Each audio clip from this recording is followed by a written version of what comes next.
Ligi kuu ya soka Tanzania bara inarejea tena, ambako leo timu iliyoko mkiani mwa msimamo wa ligi kuu KMC watakuwa wanashuka dimbani kwa kabiri vijana wa Mtibwa Sugar kutoka Manungu Tuliani, wakati kesho mechi 3 zitachezwa. Miongoni mwa mechi ambazo zitakuwa na mvuto zaidi ni mechi ambayo inakutanisha JKT Tanzania dhidi ya TRA United ya mkoani Tabora.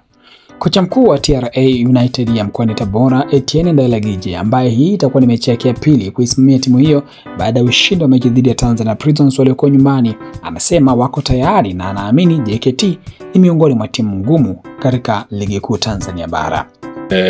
JKT ni timu nzuri, ni timu iko kwenye ligi kuu kama gisi Tabora tuko kwenye ligi kuu.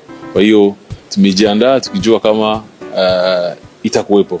So ni moja ya timu nzuri, mwalimu mzuri, mzoefu. Kwa hiyo ni kitu kizuri.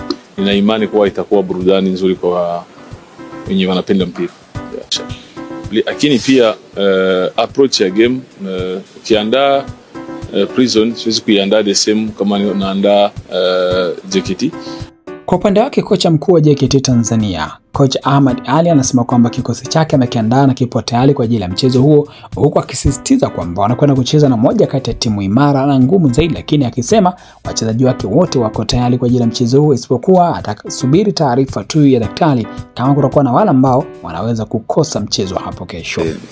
Tuko vizuri na tunaendelea vizuri.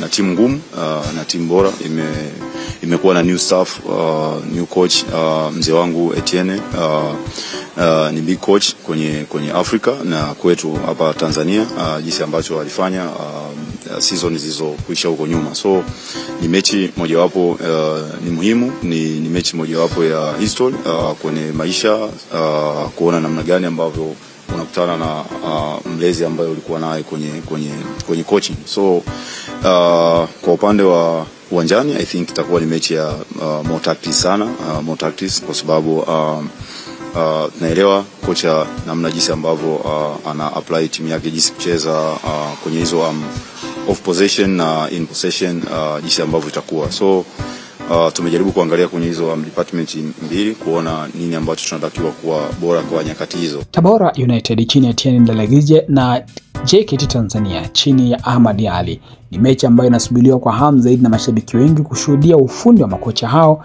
na mbinu ambazo zitakwenda kuonyeshwa katika mchezo husika. Una utaraji mchezo wa aina gani kwa wawili hawa? Tuandikie. Hii ni Travo TV, mimi ni Mbushi Kwelasa.